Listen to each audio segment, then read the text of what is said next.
Welcome to Suman TV. నేను మీ నవీన్. ప్రస్తుతం నేను విజయవాడలోని ఎంజే నాయుడు సూపర్ స్పెషాలిటీ హాస్పిటల్లో ఉన్నాను. మనతో ఉన్నారు డాక్టర్ తనుజ గారు. హాయ్ మ్యామ్, నమస్తే అండి. నమస్తే అండి మ్యామ్, ఆఫ్టర్ సర్జరీ ఎవరైనా సరే మామూలుగా ఫిజియో అనేది కంపల్సరీ అని చెప్పి డాక్టర్స్ కూడా రికమెండ్ చేస్తూ ఉంటారు. సో బయట హాస్పిటల్కి మన దగ్గర ఉన్న హాస్పిటల్కి ఉన్న ప్రత్యేకత ఏంటి ఫిజియోలో? మన దగ్గర ఇప్పుడు ప్రత్యేకత ఏంటంటే ఎక్కువగా అడ్వాన్స్ టెక్నిక్స్ అనేవి ఉన్నాయి.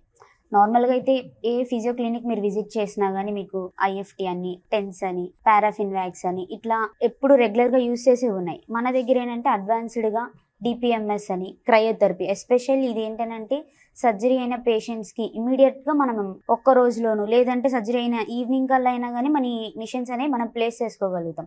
అదే రెగ్యులర్గా యూజ్ చేసేవి ఏంటంటే మనం పెట్టడానికి అనేది అవ్వదు. కొన్ని డేస్ గ్యాప్ తీసుకొని ఆ తర్వాత ఆ మిషన్స్ అప్లై చేసుకోవడానికి ఉపయోగపడుతుంది. ఓకే, నార్మల్గా ఎవరైనా సరే ఎనీ సర్జరీ, అది సర్జరీ అయిందంటే ఖచ్చితంగా ఫిజియో సజెస్ట్ చేస్తుంటారు కదా.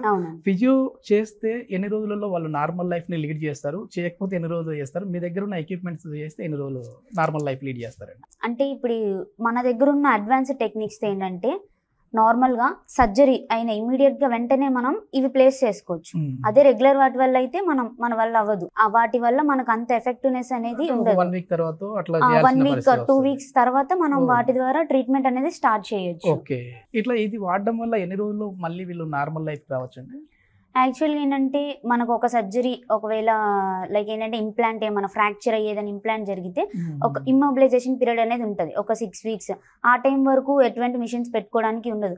ఆ టైంలో ఇది మనకు బాగా హెల్ప్ఫుల్ అవుతుంది. ఏంటంటే ఆ వీక్స్ ఇంకా రెడ్యూస్ అవుతుంది. ఒక 4 వీక్స్ అయితే అది 3 వీక్స్లోనే మీకు ఎఫెక్ట్ అనేది చూపిస్తుంది. రికవరీ అనేది, ఫాస్ట్ రికవరీ అనేది ఉంటుంది.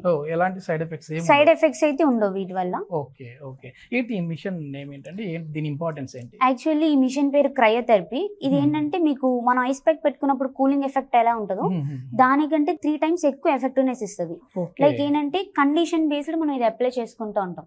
సర్జరీ అయిన ఇమీడియట్ గా కూడా మనం ఇది ప్లేస్ చేసుకోవచ్చు. దీనివల్ల ఇబ్బంది అనేది ఉండదు. ఈ మిషన్ వల్ల ఏంటంటే ముఖ్యంగా మనకి వాప్ అనేది బాగా లాగేసిద్ది, అలాగే నొప్పి కూడా తగ్గించిద్ది. ఇప్పుడు ఎలా అంటే మనకి ఎగ్జాంపుల్ ఒక కండిషన్ తీసుకుందాం. ఒక సర్జరీ అయింది, అక్కడ సర్జరీ చేసిన చోట మీకు ఖచ్చితంగా స్టిచెస్ అనేవి ఉంటాయి. కొన్నిటికి ఇలా ఎక్స్టర్నల్ ఫిక్సేటర్స్ అనేవి ఉంటాయి. ఇది ఏంటంటే హెచ్టిఓ సర్జరీ అంటే హై టిబియల్ ఆస్టియోటమీ సర్జరీ. ఇలా ఎక్స్టర్నల్ ఫిక్సేషన్ అంటే ఏంటంటే మీకు రాడ్స్ అనేవి బయట నుంచి లోపలికి ఇన్సర్ట్ చేసి ఫిక్స్ చేస్తారు.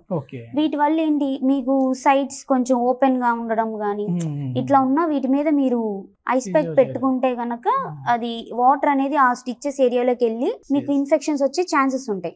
బట్ కానీ మనం ఆ ప్లేస్ లో ఈ మిషన్స్ ని యూజ్ చేయొచ్చు. ఇవి ఏంటంటే డైరెక్ట్ గా ప్రొజెక్ట్ అవుతాయి. ప్లస్ మళ్ళీ మీకు ఇలా వాటర్ లీకింగ్ అనేది ఏమి ఉండదు. అప్పుడు ఇన్ఫెక్షన్స్ అనేవి రావు. దీని ద్వారా మనం దాన్ని ఓవర్కమ్ చేయొచ్చు. ఇది ఒక అడ్వాన్స్డ్ మిషన్. మనకు ఇది అరౌండ్ ఒక 30 lakhs అలా ఉండొచ్చు ఈ మిషన్. ఓకే, మన విజయవాడలో ఎక్కడైనా ఏ హాస్పిటల్ అయినా ఉందా? లేదండి, ఇది అసలు మాక్సిమం ఏంటంటే విజయవాడనే కాదు, సౌత్ లో కూడా ఎక్కడ ఈ ఎక్విప్మెంట్ అనేది మీరు యాక్చువల్లీ మీరు చూడలేరు. ఇది సార్ స్పెషల్ గా పేషెంట్స్ రికవరీ కోసం అని నాయుడు గారు తెప్పించారు. ఎస్పెషల్లీ సార్ ఇంట్రెస్ట్ అండి ఇది. ఓకే ఓకే, సో ఇది మొత్తానికి ఏంటంటే మామూలుగా మనం బయట ఫిజియోథెరపీకి సంబంధించిన దానికి మనకి ఇక్కడ ఎంజే హాస్పిటల్లో ఉన్న ఫిజియోకి సంబంధించి చాలా వరకు కూడా అడ్వాన్స్ టెక్నాలజీ అయితే యూజ్ చేస్తూ ఉన్నామని చెప్పేసి తనుజ గారు చెప్తా ఉన్నారు. Thank you.